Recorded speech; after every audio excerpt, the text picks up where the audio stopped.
Hello and welcome back to another video, and in today's video we're going to be doing a song that I'm very excited about and it's very kind of near and dear to me. And this song is called the Halo 2 theme, the Mjolnir mix. So I think a lot of us are probably very familiar with this song, and we'll get into why in a minute. But I'm a huge lover of this song. A lot of the time when I do videos, I write down the first time listening to or first time hearing. This is not, to be completely upfront, this is not my first time hearing this song. I've heard it lots of times because it's amazing. And I absolutely adored this and listened to this as a teenager. And still today, all the time. It's an iconic video game music theme. I think it's kind of up there with like the interlude or the prelude, sorry, of Final Fantasy and many other themes like that. It's an incredible theme, and that for me is because of where as you can see on the title, it says featuring Steve Vai. If you don't know who Steve Vai is, he is an absolutely incredible technical guitarist, and he is the person who kind of improvised and played the theme on top, came up with it, which is pretty incredible. There's a video actually with Steve Vai in the studio kind of devising all of the guitar parts to it, which I would recommend watching, but we're not watching that today. We're just going to be listening to this track here. So what we're going to do is we'll listen to probably a minute of it. We'll break down that minute, we'll go down to the next one, to the next minute, to the next one, to the next one, the next one, as we normally do. So let's not waste any more time and let's get into the Halo theme Mjolnir mix from Halo 2 in 3, 2, 1, go.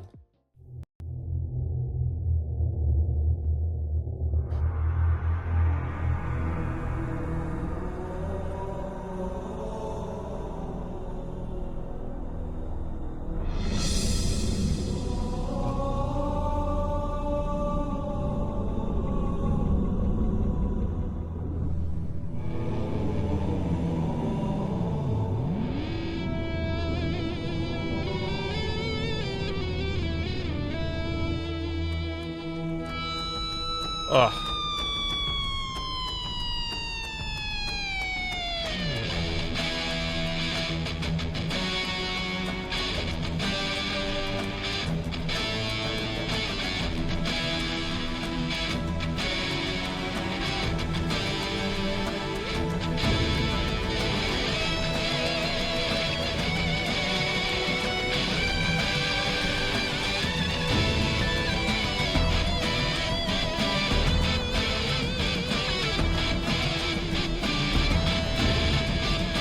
Right, let it finish that phrase. So that's the first minute. Wow. I mean, already, like, I can't remember what year Halo 2 came out, but obviously prior to Halo 2, there was Halo Combat Evolved, as I'm sure you all know. And we had the orchestral theme to it before. So we were familiar with the, you know, the da da da da da da da da and the da da da da da da da, all those phrases, all those musical phrases we knew. But then to have that kind of overtaken with this incredibly overdriven, wonderful lead guitar sound, obviously played by a wonderfully talented player, an iconic player, to say the least, was so cool. And this, oh my god, this was amazing. I mean, listening to this, and then I think Halo 2 had that song Breaking Benjamin on it as well, or something that was part of it. I could be remembering that wrong, but that too. I mean, I just remember this on my iPod of the time, loving it. Let's break down why this is so cool. Let's go.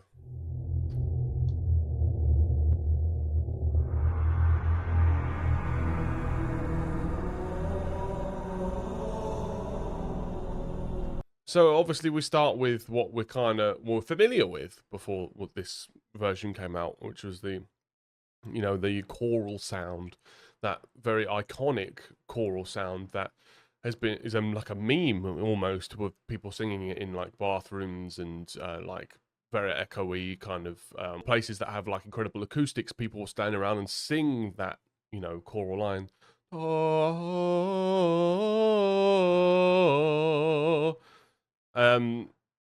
Because it's kind of beyond the song now. It's beyond the franchise in a sense.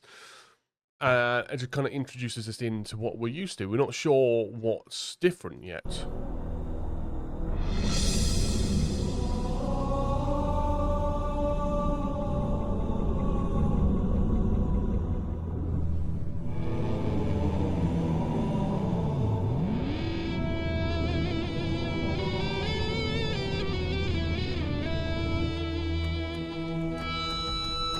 So that is, if you were familiar with Steve Vai's work prior to hearing this song, and you heard that section of the song there, you would be able to tell that was being played by Steve Vai immediately, because it does one of these very many sort of traits that he does, which is that when you hear that run being played,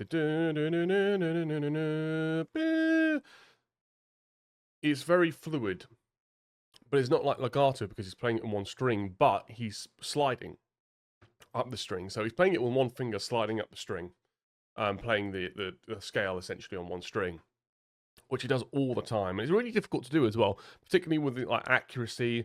To get that right is really difficult, and he does it in a lot of his songs, and he does it here as well, which is, you know, a telltale sign that we've got Steve Vai working on this, and obviously all the pitch harmonics as well, and the dive bomb with the pitch harmonic, and then holding onto into the trem.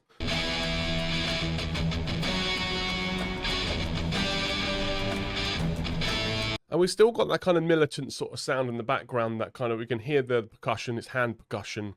So that kind of gives it a bit more sort of, I suppose, a natural sort of feel to it.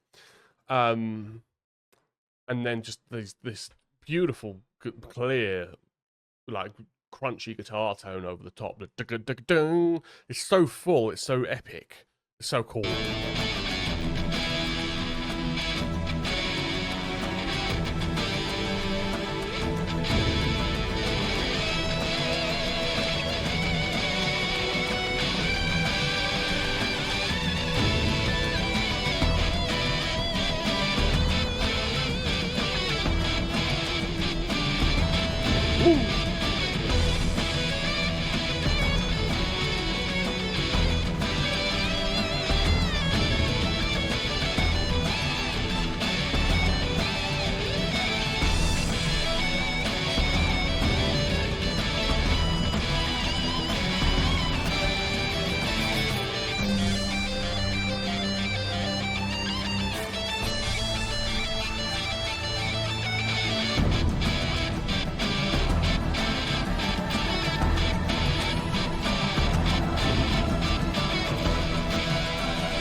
Stop it there.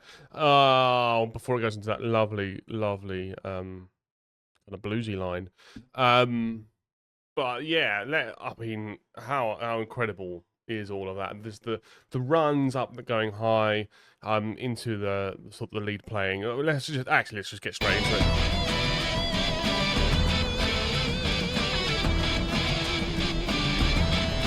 Just that lovely bend, and then just the pull off, just pull straight off, and then again into the harmonic.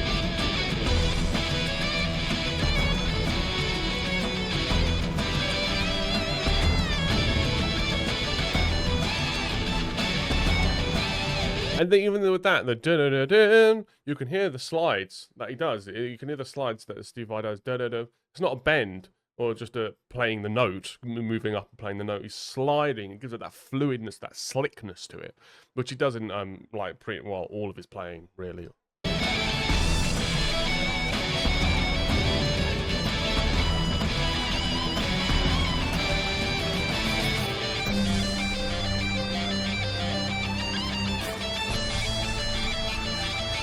And that run there is really cool. It kind of sounds, you know, kind of pulling off to the open string, or he might be even tapping a little bit. I'm not quite. I mean, I'll need to see what he's doing to kind of get this bit, but just kind of that airiness and bounciness to this part kind of nicely breaks up the kind of the slick and fluidness we've had up to this point.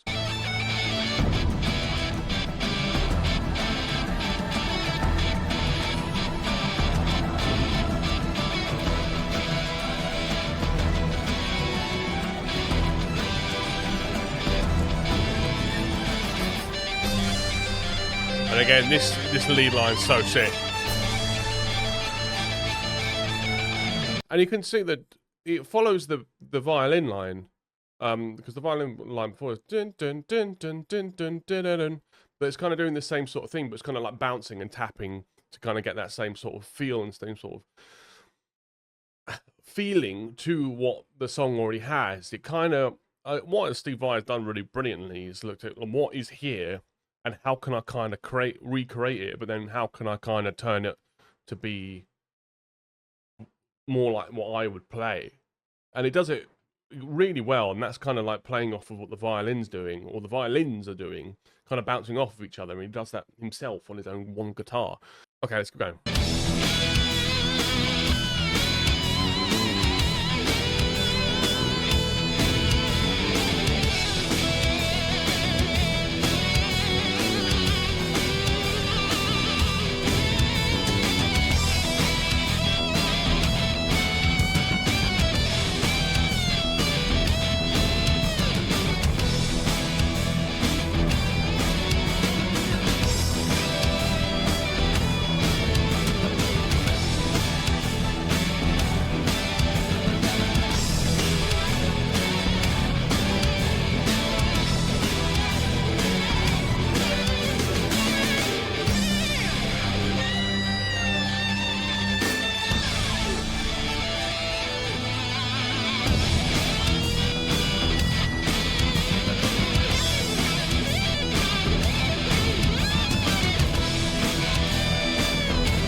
Don't want to stop. Don't want to stop it, but we're going to have to, I'm afraid. Let's go back to here. So that kind of then takes us on to...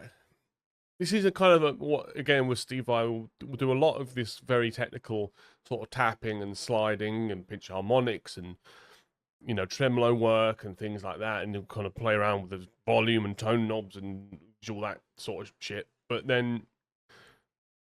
just when he digs deep into it and then goes straight into his bluesy stuff. When I love blues guitar, it's my sort of favorite type, and my favorite type of solos in particular. Personally, I prefer solos more Pink Floyd style than, you know, the incredibly technical prog metal style. It's just because I think it sounds more emotional. Although prog metal stuff and this stuff is a lot more difficult technically, but I just think those bends, and particularly when you get those dirty bends on it as well, just sounds so much more fuller and fatter, and it's just gives me all the dopamine. But let's go over that last minute. Just that filthy bend. Straight into that pinch harmonic as well. Again, the tone of his guitar is just unreal.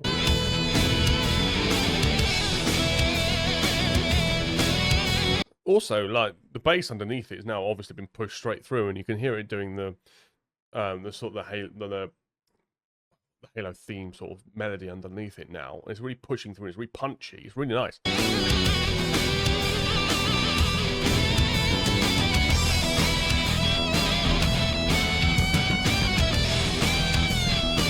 And those bends as well, and to get that pitch, and these are big bends too. Like, you need your pitching has to be really pretty damn good, and obviously his pitching is obviously on point every time, of course, but you know, it's not as easy as it might seem. And that's nice as well. Just to give it that little breath, and then again, sort of very much a kind of bluesy sort of, much bluesier style, like I would assume that's probably in the bluesy minor pentatonic.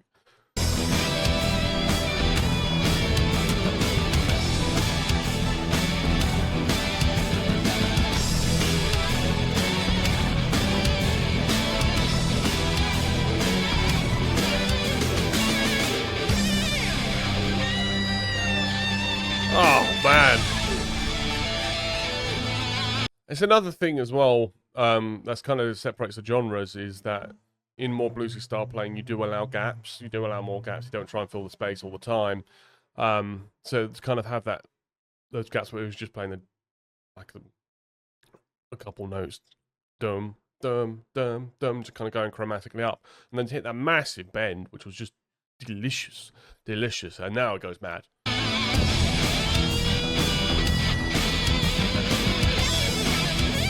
Getting into that legato playing now.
am. All right. I guess we could quickly go over that last minute, and we'll just go straight into it.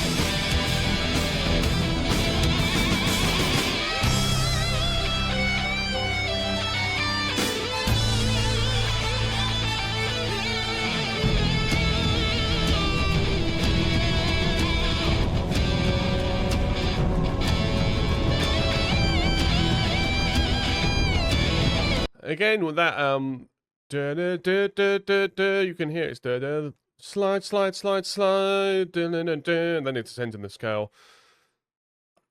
He's really, really cool sounding, and it's just so cleanly played.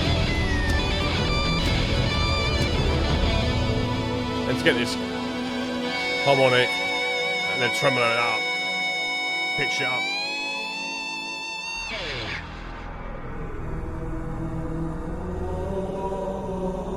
Then to have the choral vocal come back in to kind of ground us back to the start of the song, or remember that this is a Halo song.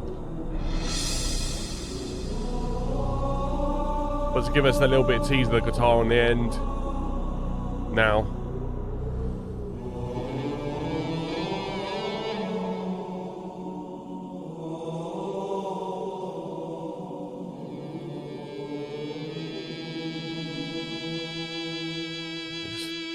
Truck it away. Oh, beautiful.